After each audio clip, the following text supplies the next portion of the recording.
In an age where celebrity spectacle often eclipses sincerity, an unassuming couple stunned a distinguished crowd at an opulent charity soiree when cinema titan Arnold Schwarzenegger publicly ridiculed Caroline Levitt and her reserved husband, Bill Haring. Their response did more than just reclaim dignity, it reverberated across the nation as a testament to valor and authenticity. In that moment, a pair once overlooked stepped boldly from the shadows of stereotype and spotlight, sending a clarion call: decency, courage, and truth still matter in a world saturated with noise. Before we unfold this extraordinary tale, share where you're tuning in from, and be sure to subscribe so you won't miss any of our compelling stories. Beneath the glinting chandeliers of the majestic Rose Hall Regency in Savannah, Georgia, the benefit gala for service members shimmered with the extravagance expected from gatherings of high society and political grandeur: flowing designer gowns, custom-fitted suits, genteel handshakes, rehearsed smiles. Yet under that polished veneer ran an undercurrent of silent discord, each glance seeming to mask an agenda. All eyes turned toward the entrance as Caroline Levitt made her entrance in a tailored midnight blue gown, her neckline adorned with a luminous silver cross. She moved through the opulent crowd like a brisk wind slicing through still air. The youngest press secretary in White House history, known for her staunch loyalty to former President Trump, Caroline was no stranger to unease among the elite. Still, her presence was deliberate. She came to honor veterans, a community she had always held in deep reverence. At her side stood Bill Haring, her husband, a real estate developer from the hills of Vermont. Shunning the spotlight, Bill wore a modest black suit, his composure unshaken. Few were aware that this quiet man had once battled homelessness, clawing his way from hardship to build a thriving career. Murmurs fluttered through the room like distant thunder. "Who's that?" Not a politician, clearly. Suspicion mingled with intrigue on the faces of many. Then came the entrance of the night's honored speaker, the indomitable Arnold Schwarzenegger. Actor, former governor, and global icon, he took the stage in a dark suit molded to his legendary frame, his smile as polished as the marble beneath him. "Thank you for joining us to pay tribute to our defenders," he boomed, his voice a familiar cinematic timbre that echoed like a monologue from an action film. But beneath his grin flickered a glint of something sharper, aimed unmistakably at the table where Caroline and Bill sat. Caroline, poised beneath the glare, felt the weight of his gaze. Her silver cross caught the light as she glanced sideways at Bill, who returned the stare with composed defiance. "He's picking a fight," she murmured, her tone edged. Bill's hand brushed hers gently. "Let him. You know how to handle this," he said evenly, his voice a balm over the tension. As a loyal voice of the Trump administration, Caroline had grown accustomed to public barbs. But Schwarzenegger's gaze, belonging to a centrist who had lambasted Trump in the past, bore into her with calculated intent. He had chosen his mark. His speech opened with rousing praise for military heroes. "Tonight, we celebrate those who've safeguarded our freedoms," he intoned, raising his fist, drawing vigorous applause. A veteran nearby nodded, whispering to a companion, "He's got heart." Then, the mood shifted. "And joining us are some bright political flames," he paused dramatically, eyes narrowing toward Caroline, like Miss Caroline Levitt, who's turned every press briefing into a MAGA episode. The room exploded with laughter, scattered applause from corners heavy with donors. Caroline didn't flinch, she merely tilted her chin slightly, her fingers curled around the edge of the table, her eyes steely with restraint. She knew he wasn't mocking the job, he was reducing her to a caricature.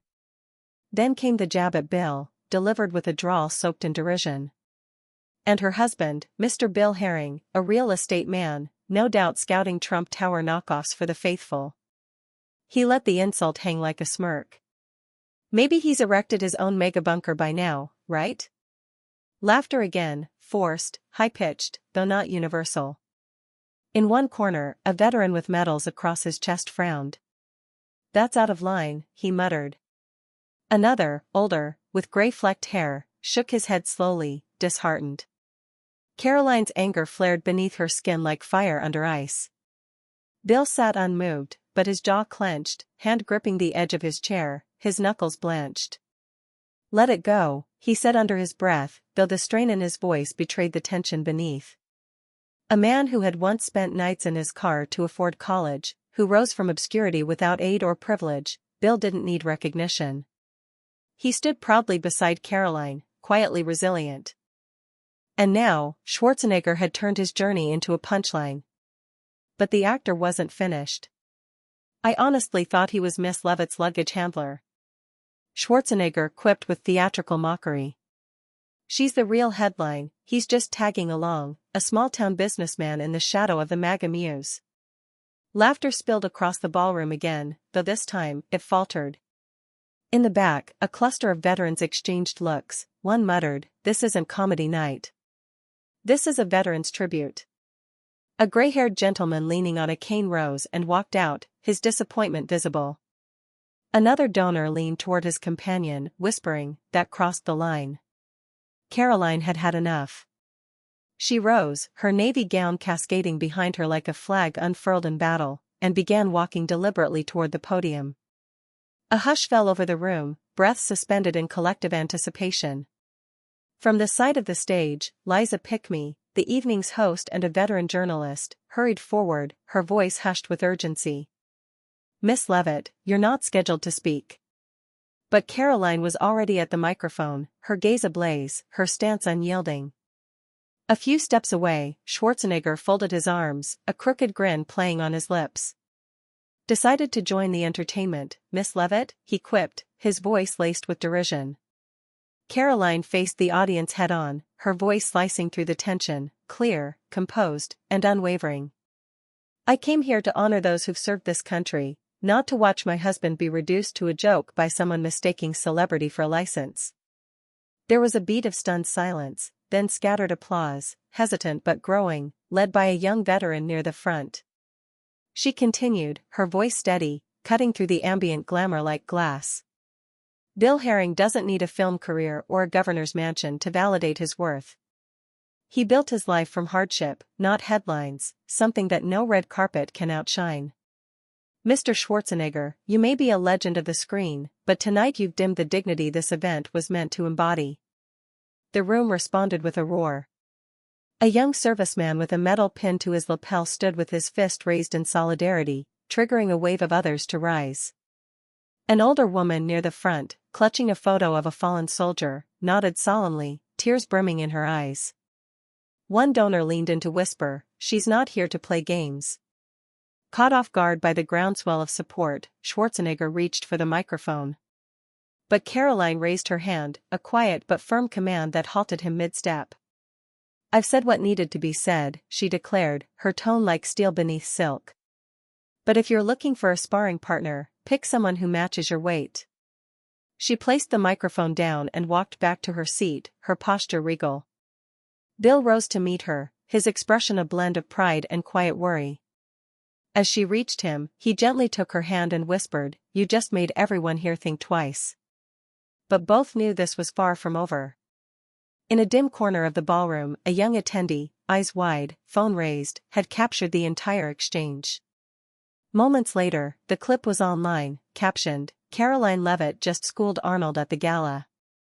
Within minutes, the internet roared with reactions, unstoppable. Arnold messed with the wrong one. Back on stage, under the glittering lights of the Rose Hall Regency, Schwarzenegger straightened his suit, attempting to regain his charisma. "Well, Miss Levit certainly brought the fire," he said with a forced laugh, earning only a ripple of amusement from the crowd. But he wasn't finished. His smirk deepened as he looked toward Bill, the barbs still coming.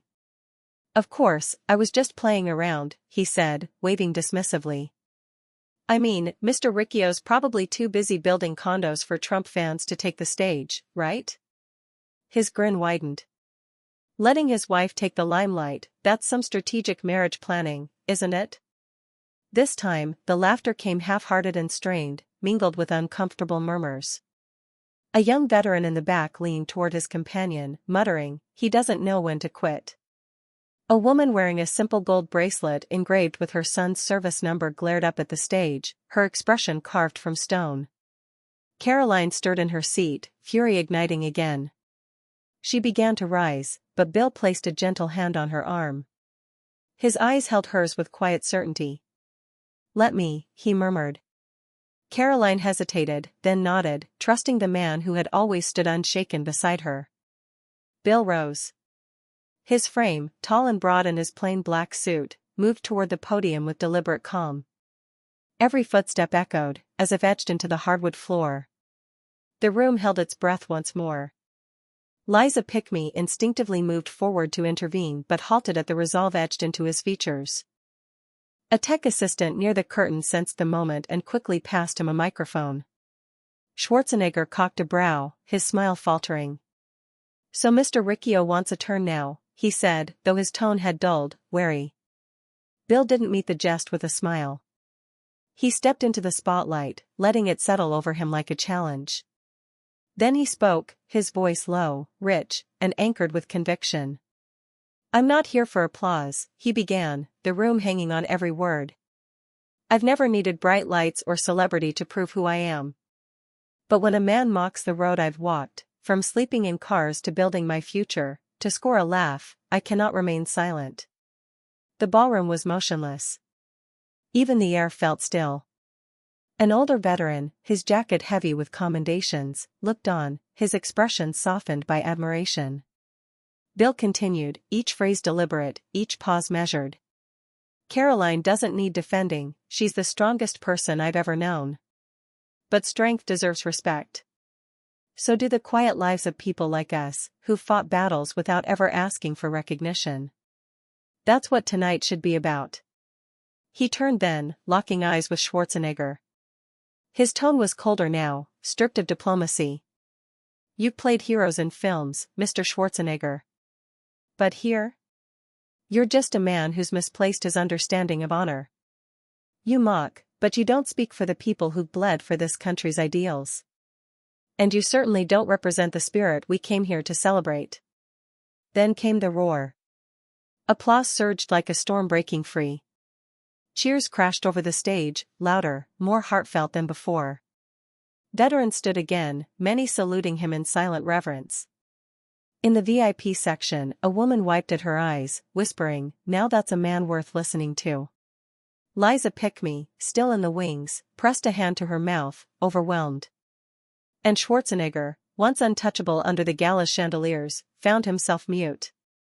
His trademark swagger dissipated. He opened his mouth as if to retort, but the sheer volume of applause swept his voice away. For the first time all evening, he stepped back. His hands clenched at his sides. His face, though trying for composure, bore the unmistakable mark of being bested. Bill said nothing more. He placed the microphone down with quiet finality and strode from the stage, his demeanor as composed as ever, while the room reverberated with an unbroken tide of applause. As he returned to his seat, Caroline grasped his hand, her eyes shining with unspoken admiration. "You did it," she whispered, her voice thick with emotion. Bill offered a small, restrained smile. "I only spoke what was long overdue." Yet in that moment, both understood that this confrontation had transcended personal defense. It had drawn a line, a defining moment for those who still dared to stand for dignity and truth. Trying to regain control, Liza Pickme returned to the stage, her professionalism tinged with genuine emotion. "Thank you, Mr. Riccio, for your words," she said, voice unsteady, moved. She turned toward Schwarzenegger, her eyes searching. "Would you care to respond?" But Schwarzenegger, face frozen in a strained smile, shook his head and gestured in surrender. Wordlessly, he stepped down from the podium. His PR entourage, already poised in the wings, pulled him aside in hushed urgency. One aide muttered beneath their breath, "This is a public relations disaster." Schwarzenegger's gaze darkened. "They want a fight," he growled, his accent thick with fury. "Then I'll give them one." Back in the ballroom, the air remained charged with energy. A young veteran made his way to Caroline and Bill's table, extending his hand. "Thank you," he said to Bill, voice firm. "That wasn't just for her. That was for all of us." Nearby, a donor who had earlier chuckled at Schwarzenegger's jabs leaned toward a companion and murmured, "I feel ashamed I laughed. That man's the real deal." Caroline turned to Bill, her heart heavy with pride. What bound them now was deeper than affection, it was a shared determination to face the world unflinching. Outside the ballroom, social media ignited. A reporter who had been live streaming from the gala messaged their editor, "This is front page. Riccio just took Schwarzenegger apart." A freelance journalist tweeted, "Bill Haring didn't just defend his wife, he defended what this gala is meant to stand for." Clips spread like wildfire. One slow-motion video captured Bill's unflinching stare at Schwarzenegger, captioned, "When silence says, you've already lost." One user wrote, "Caroline's fire. Bill's granite. Arnold never stood a chance." Another meme quickly circulated, Bill's image beneath the words. "You don't need muscles to humble the Terminator." Back inside, under the crystal glow of chandeliers, the room remained on edge, haunted by the echo of Bill Haring's words. The gala continued, but the celebratory mood had shifted to something more volatile. Caroline and Bill sat hand in hand, eyes scanning the crowd, attuned to any signal that might foretell what would come next.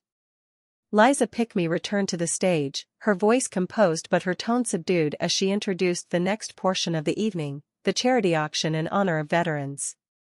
But the audience's attention was fractured, many eyes darting toward the corner of the room where Schwarzenegger now sat in retreat, surrounded by a tightly knit PR phalanx. Beneath his polished exterior, a storm brewed. His jaw clenched as he leaned toward his communications chief, a sharp-eyed woman in a slate-blue blazer. "This isn't over," he murmured, the Austrian drawl taut with restrained rage. "They think they can shame me? I've faced worse." She nodded briskly, already typing furiously into her phone, initiating contact with a crisis management firm. The team knew the stakes were high. Online, the tide was turning swiftly. Clips of Caroline and Bill had flooded every corner of the digital public square, slowly unraveling the narrative Schwarzenegger had once controlled. By midnight, a counter-offensive had been mapped. In a suite high above the city, Schwarzenegger sat at a heavy mahogany table, the skyline twinkling beyond the glass. His legal team drafted a cease and desist, an accusation against Caroline and Bill of slander, alleging the gala exchange had inflicted irreparable harm to his reputation. The letter, addressed to Caroline's official White House office, was deliberately leaked to select media outlets. It framed the couple's remarks as defamatory and politically motivated, a calculated move, not a spontaneous defense of dignity. At the same time, an orchestrated digital campaign unfolded.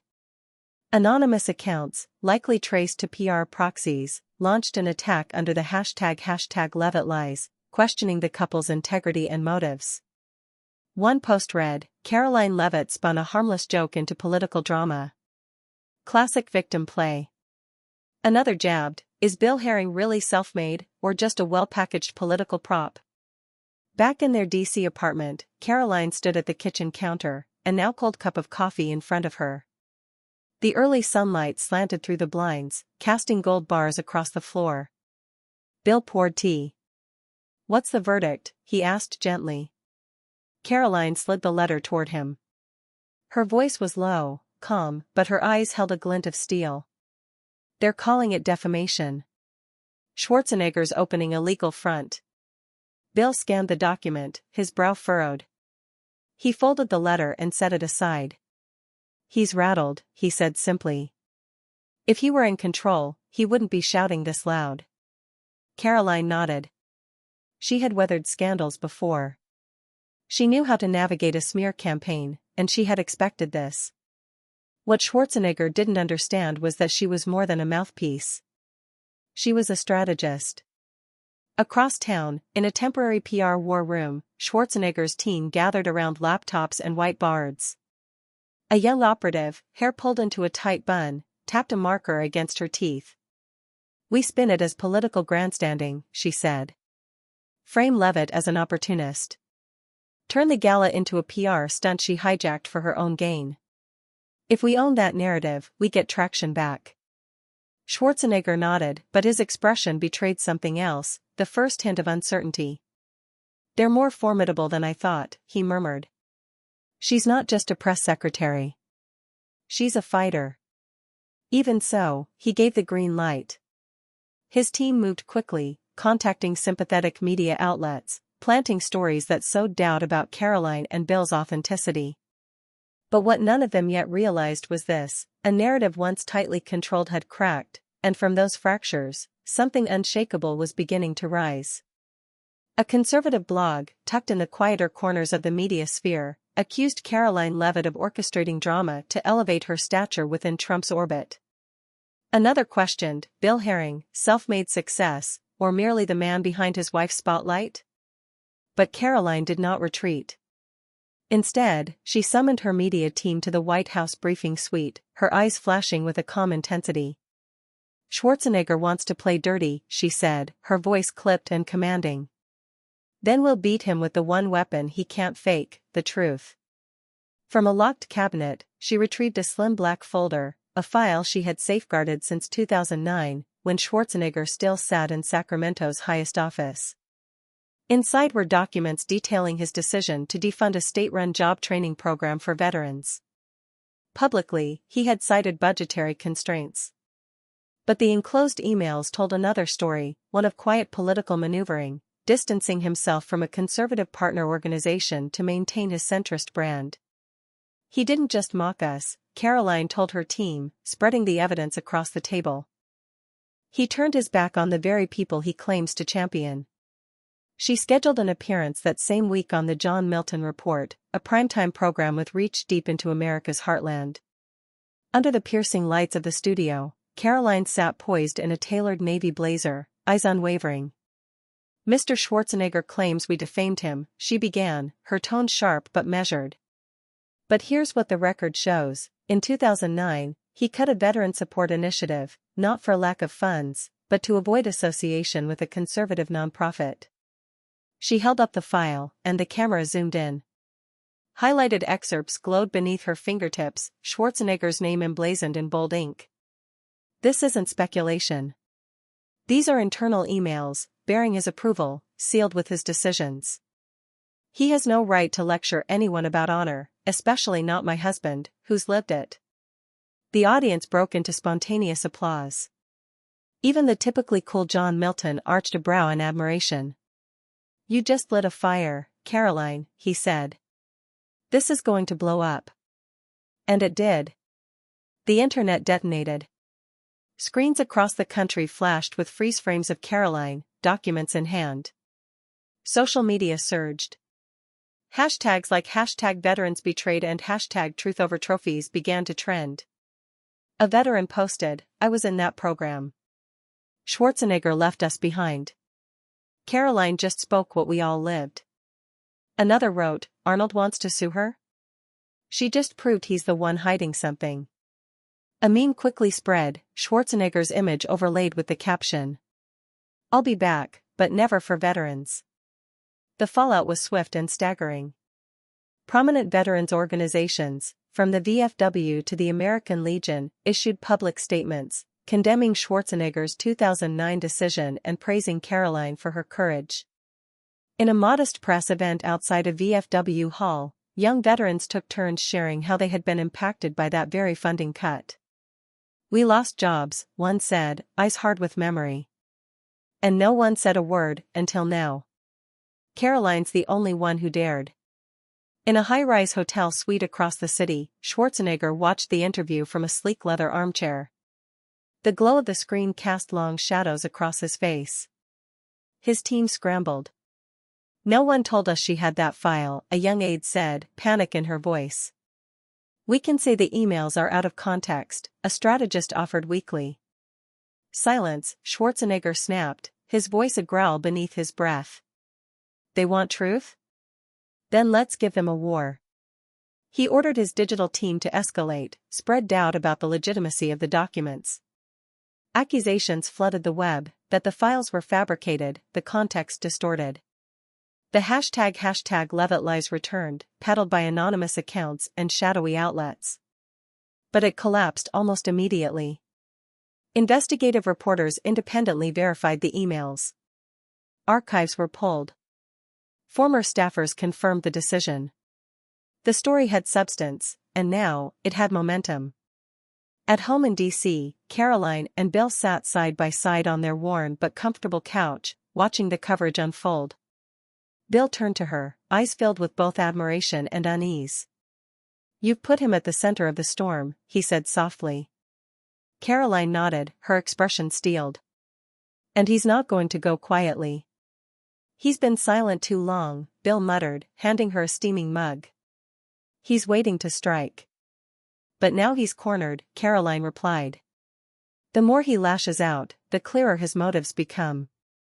The social narrative had shifted. While fringe voices still questioned her intentions, the dominant current now flowed in her favor. What Caroline didn't anticipate was the support rising from the most unlikely of places. Thousands of miles away, in a sun-drenched Los Angeles office, Sylvester Stallone sat in quiet contemplation before a computer screen. The dim hum of the city outside contrasted with the storm inside his mind as he rewatched Caroline's Fox interview. He had known Schwarzenegger for decades, sparring partners on screen and rivals in myth. But Stallone had lived his own share of disillusionment. And what he saw in Caroline's eyes was something he respected more than spectacle: integrity. He opened his social media account and typed, without flair or flourish, "I've known Arnold a long time. But Caroline Levit is right. You don't walk away from veterans. Truth matters more than image." The post landed like a thunderclap. Fans across generations and political lines seized on it. The internet lit up. One tweet read, "Rocky just went Rambo on Arnold." Another meme paired Stallone's silhouette beside Caroline's with the caption, "When Rocky backs the red wave." Veterans groups, already vocal, were emboldened further. A leader from the VFW tweeted, "Respect to Stallone for standing with the truth. Caroline Levit is the voice we've waited for." And somewhere in D.C., as the sun climbed above the Capitol dome, Caroline Levit and Bill Haring prepared for whatever would come next, not with fear, but with quiet, unbreakable resolve. Stallone's endorsement, emerging from a legendary figure unaffiliated with Trump, lent Caroline a fresh layer of legitimacy, pushing the narrative beyond the bounds of political allegiance. Yet Stallone wasn't the lone voice rising in her favor. From Chicago, Meghan McCain, noted conservative pundit and daughter of the late Senator John McCain, streamed a live episode of her podcast. With emotion thick in her voice, she praised both Caroline and Bill. "I don't align with every Trump directive," she said, "but Caroline Levit and her husband did something few would dare. They stood against a Hollywood titan and spoke the truth. Schwarzenegger owes an apology, not a lawsuit." The podcast quickly made headlines. One listener posted, "McCain and Stallone backing Caroline? Arnold just ran out of plays." A young ex-serviceman wrote, "Caroline's not just defending herself. She's speaking for all of us." And it wasn't just celebrities raising their voices. At a modest cafe in North Carolina, a group of veterans gathered around a phone, replaying Caroline's interview. One of them, once part of the initiative terminated by Schwarzenegger in 2009, penned her a message. "Miss Levit, thank you for voicing what we couldn't. We stand with you." Her communications team circulated the note along with countless others, captioning them, "This is what we're fighting for." These messages reverberated with the public, transforming Caroline and Bill into emblems of everyday citizens bold enough to challenge entrenched power. Elsewhere, in a luxury suite high above downtown Austin, Schwarzenegger sat alone, eyes locked on a news loop, Stallone's viral post, McCain's stirring broadcast, veterans' testimonials. Around him, his PR staff quarreled in disarray. A junior assistant tentatively proposed, maybe Arnold could appear at a charity event? Rebuild some goodwill?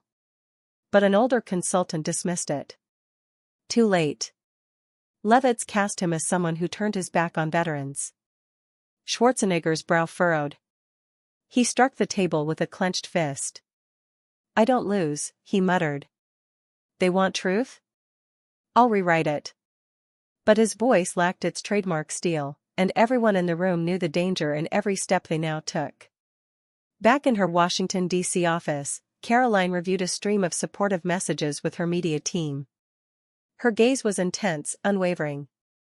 "We've got more than Stallone and McCain," she said. "We've got the people who count, veterans, citizens, working families. She directed a ramped-up media push, flooding timelines with testimonies from those affected by Schwarzenegger's 2009 cancellation. A short video montage, veterans recounting hardship interwoven with Caroline's narration, swiftly went viral. "We're not chasing the spotlight," she said in voiceover. "We're chasing what's right." Under Denver's city lights, reflected against the windows of Schwarzenegger's upscale suite, silence hung heavy. Alone now, he sat before an open laptop, headlines streaming one after another, all echoing Caroline Levit and Bill Haring's rising tide. Stallone's post, McCain's support, the outpouring from veterans, the gala had become a storm. He closed the laptop with a sigh. The pride in his eyes had dulled. Control, once his armor, was slipping through his fingers. Meanwhile, in a small apartment on the city's quieter side, warm lamplight bathed the dining table where Caroline and Bill sat. The evening news played softly. A clip aired, veterans at a press conference expressing solidarity with Caroline. Wearing a plain knit sweater, Caroline reached for Bill's hand, her expression one of fierce calm and quiet exhaustion. "We've pushed him to the edge," she said, voice low but firm. Bill, sleeves rolled up, leaned toward her. "But he won't say sorry, not where it counts. He's too proud." Caroline gave a slow nod. Her eyes narrowed. "Then we'll ensure he stays silent." In a dimly lit office in San Diego, Schwarzenegger's PR team huddled for an emergency strategy session, computer screens casting a ghostly blue hue. A seasoned advisor broke the silence. "We're not winning this. Levit's untouchable now. She's got veterans, McCain, Stallone, the tide's turned." A younger staffer offered, "We could do a charity reel, Arnold, with some vets?" But the lead strategist shook her head slowly. "It'll reek of damage control. Levit's already painted him as a fraud." On a video call, Schwarzenegger appeared, face tight, unmoving. "I can't look like I've lost," he said quietly. But his eyes betrayed him. For the first time, he looked defeated. The following morning, a brief post appeared on Schwarzenegger's official accounts. No images. No flourish. Just words. "I've always respected veterans and regret any past actions that led to confusion. Let's focus on truly honoring those who served." No mention of Caroline. No reference to Bill. Nothing about the 2009 fallout. But the message was clear, it was a step back. At her DC office, Caroline read the statement on her phone, handed over by an aide. Her face didn't glow with victory, only purpose. "He's done speaking," she said coolly. "But we're far from finished." She instructed her team to push the narrative harder, louder voices, more stories, deeper truths. A post went live from her account. "Grateful for the veterans, Stallone, McCain, and every voice that rose for what's right. This isn't about my name, it's about their dignity." The post exploded across social media. Replies flooded in. "Caroline is pure fire. She and Bill are legends." Public sentiment surged like a wave. News outlets across the spectrum, from NBC to independent blogs, spotlighted Schwarzenegger's concession.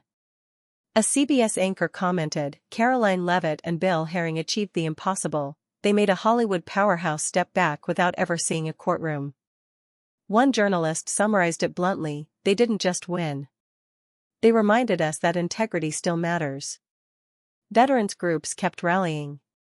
A respected chapter in Georgia extended an invitation, asking Caroline and Bill to speak at their upcoming annual summit. A young former soldier wrote, "Caroline and Bill give us strength. They stood up for all of us." In their cozy Denver apartment, the soft flicker of firelight danced across their features. Bill, fingers wrapped around a steaming cup of tea, turned toward Caroline, his gaze tender and steady. "You've changed how the world sees us," he said, his voice low and full of quiet pride. Caroline, wrapped snugly in a woven throw, offered a faint smile. "No. You did that. You stood up. You spoke out." She paused, her eyes drifting toward the hearth.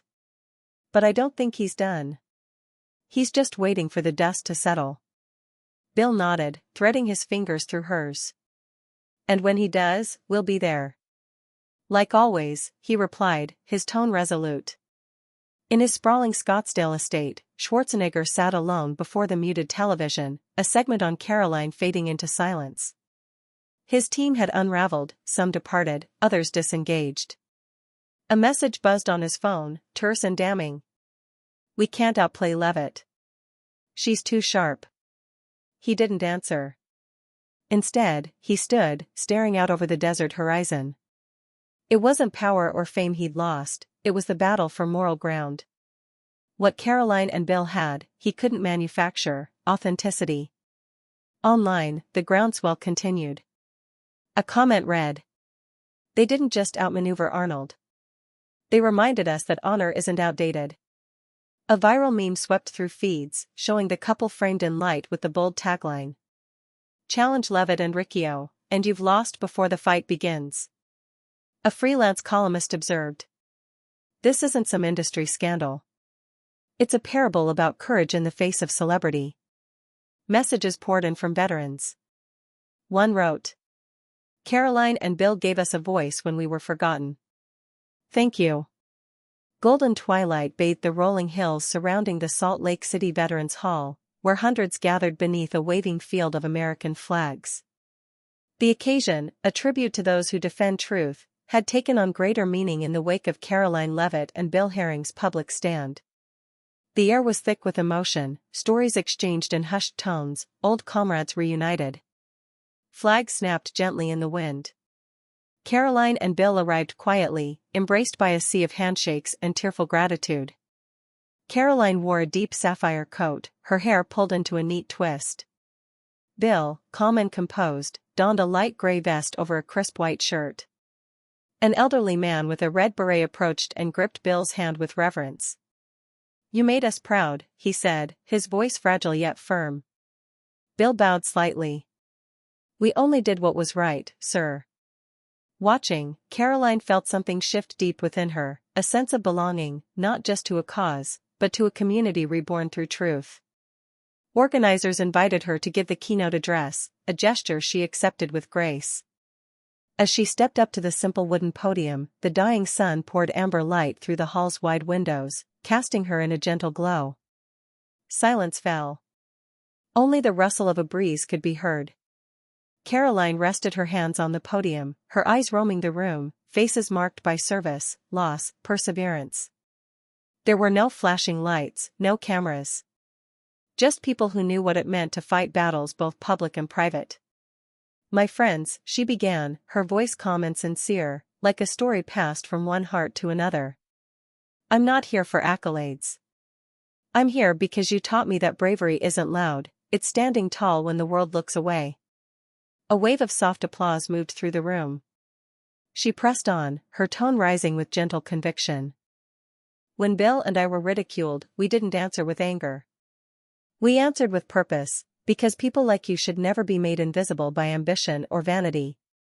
A young veteran in the front row gripped his partner's hand tighter. Caroline met his eyes, offering silent solidarity. "In these times," she continued, voice now low and unwavering, "celebrity often shouts louder than principle. But you've shown me that true honor doesn't flash, it endures. It stands its ground against the powerful." She paused, locking eyes with Bill at the rear of the hall. He stood against the wall, arms folded, a quiet fire in his expression. He remembered the nights sleeping in his car, the early mornings full of doubt. Public attention was never his ambition, but standing beside Caroline now felt like destiny. A man near him, wearing a Gulf War pin, murmured, "She gets it. We need them." Bill responded, soft but certain, "She was meant for this." Caroline's final words rang with conviction, a quiet clarion call. "We are not only looking back tonight. We are vowing to move forward, together. Toward a future where truth leads, where sacrifice is sacred, and where unity is more than just a word. Thank you for giving us the courage to keep going." She bowed her head. The crowd stood, thunderous applause rising like a tide. "Caroline." "Bill." An elderly vet, leaning on a cane, raised his hand high, his eyes glassy with emotion. Descending from the podium, Caroline embraced Bill, who held her close. "You moved them," he said, his throat tight. She gripped his hand. "No, love. We did." "Together," she replied, voice trembling. Around them, veterans shared stories of sorrow and strength. One woman, holding a worn photograph of her fallen son, whispered, "You reminded us that justice still breathes." Caroline listened, her heart heavy with pain and pride, and burning with resolve for what lay ahead. The video of Caroline's speech ignited the internet like a spark on dry grass. One user posted, "Caroline Levit isn't just a press secretary, she's a standard-bearer for truth." Another meme began circulating, overlaying her and Bill's image with the words, "The couple who conquered celebrity, with conviction." From across the country, a veteran added, "Caroline and Bill feel like kin. Thank you for standing when others stayed silent." In a shadowed room high above the Phoenix skyline, Schwarzenegger scanned the latest headlines. An email pinged from an old colleague. "Arnold, it's over. Let it be." He didn't answer. He simply sat, staring through the glass at the twilight beyond. The sting in his chest wasn't from Caroline's exposure or the media firestorm, it was the knowledge that the damage came from within. His choices had brought him here. After the Truth and Honor ceremony in Salt Lake City, Caroline and Bill drove quietly through the deepening dusk. On Caroline's lap rested a small plaque etched with the words "Truth Prevails." Her fingers traced the engraving, her heart caught between relief and unyielding determination. The saga that began at the Crescent Forum Gala, once just a confrontation between individuals, had grown into something far greater. It was now a movement. A shift. Caroline, still wrapped in her deep navy coat, glanced at Bill, who drove with the calm focus of someone who understood what they had accomplished. "We really did something that matters," she murmured, almost as if reminding herself. Bill nodded, his voice as steady as his grip on the wheel. "We gave them belief again." No grand statements followed. Their silence spoke louder, an unspoken testament to unity forged through fire. Their journey had become a touchstone. Across digital platforms, messages poured in praising their courage, their clarity, their cause. One commenter wrote, "They didn't just challenge a star, they lit the way for the rest of us." A meme gained traction, showing them silhouetted against a flag-lined horizon, captioned, "When truth is your compass, the world follows." Veterans continued to post tributes. Caroline and Bill's story had transcended news, it had become folklore among those long forgotten by headlines. Back in Arizona, Schwarzenegger remained in the hushed confines of his estate. No new statements. No interviews. His social feeds lay dormant. Though his career wasn't destroyed, his reputation had acquired a permanent fissure. A private message blinked onto his phone. "You underestimated them." He read it once, then set the device aside. Outside, the desert wind howled, but inside, there was only stillness. Fame had failed him in a battle where character counted most. Caroline returned to her White House responsibilities. Bill resumed his real estate ventures in the Midwest. But their story remained very much alive. Veterans organizations across the country reached out, inviting them to speak, not as heroes, but as voices of remembrance and reason. One young ex-Marine sent a handwritten note. "Because of you, I finally found the strength to tell my story." Caroline kept that letter tucked inside her desk drawer, a reminder of purpose beyond politics. The clash between Caroline Levit and Bill Haring and Arnold Schwarzenegger at the Crescent Forum Gala echoed far beyond the glittering event, it became a lens into modern America's most pressing fault lines. This wasn't a personal vendetta. It became a battle cry, against the corruption of truth, the distortion of values, and the ease with which fame can bully the honest. When Schwarzenegger ridiculed Bill's working-class roots and Caroline's past affiliations, he symbolized a deeper cultural rot, the normalization of mockery, the devaluation of earnestness in a digital age fueled by takedowns and spectacle.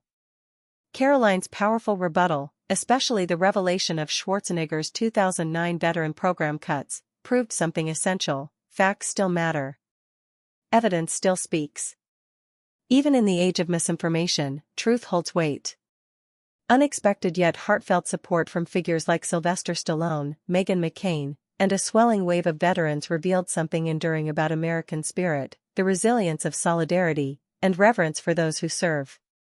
Caroline's final words at the Salt Lake ceremony served not only as closure, but as a challenge to all watching. Honor is more than applause. It's what we choose when no one's watching. So what can we take from their stand? That in real life, even under pressure, even under spotlight, integrity matters.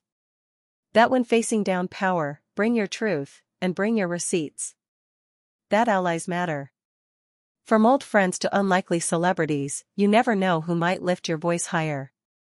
And most of all, that living honorably, like the veterans who stood behind Caroline and Bill, is the most lasting legacy one can build. Subscribe to our channel to be part of stories like these, where truth matters, and courage still leads. Thank you for watching. Until next time.